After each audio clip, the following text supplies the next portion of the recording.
कशा संदर्भात आपण या ठिकाणी निवेदन देण्यासाठी आला? आम्ही परवा 13 तारखेला ओबीसी योद्धा ॲडव्होकेट मंगेश ससाने हे जे 2 महिन्यापूर्वी पवन करवर यांच्यावर जो प्राणघातक हल्ला झाला होता मांजलगाव या ठिकाणी, त्या ठिकाणी त्यांचे 2 महिन्यापूर्वी जो गुन्हा दाखल झाला परंतु कारवाई काही झाली नाही. त्या संदर्भात ॲडव्होकेट मंगेश ससाने ते मांजलगाव पोलीस स्टेशनला गेले आणि तिथे इन्क्वायरी केली. तिथे इन्क्वायरी करून त्या संदर्भात चौकशी केली.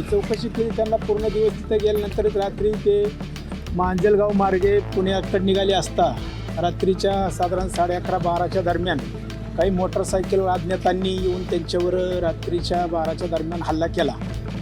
त्यांना जीव मारण्याचा प्रयत्न केला होता, परंतु सुदैवाने यांनी गाडी सुसाट घेऊन दारू पोलीस स्टेशनला गेले आणि तिथं जाऊन त्यांनी गुन्हा नोंद केला. परत तिथले पोलीस स्टेशनचे भरारी पथक येऊन त्यांनी पाहणी केली, परंतु तिथं अन्यथा कोण त्यांना मिळून आलेलं नाही.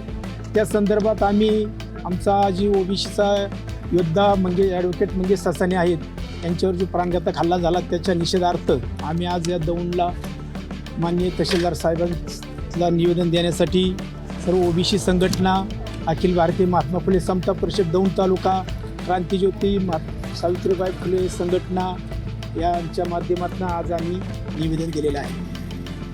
नेमक्या काय मागण्या आहेत? आमच्या मागण्या काय, आमचं जे ओबीसीचं आरक्षण आहे त्या संदर्भात जे कुणबी दाखल्यावर घुसखोरी केली आहे ती थांबवावी या संदर्भातच ओबीसीचं आमचं आंदोलन चालू आहे.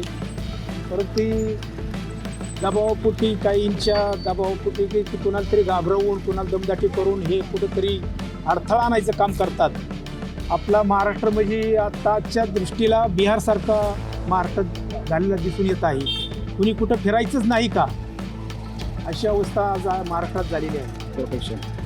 आणि आमचा जी ओबीसी योद्धा आहे ॲडव्होकेट मंगेश ससाने असतील, ॲडव्होकेट ढोले पाटील असतील, यांना देखील ओबीसीचं काम करतात म्हणून त्यांना, तसंच ओबीसी योद्धा प्राध्यापक लक्ष्मणजी हाके सर यांना देखील शासकीय प्रोटेक्शन मिळावं, संरक्षण त्यांच्या जीवाला धोका आहे त्यासाठी शासनाने संरक्षण द्यावं अशी आम्ही मागणी केलेली आहे.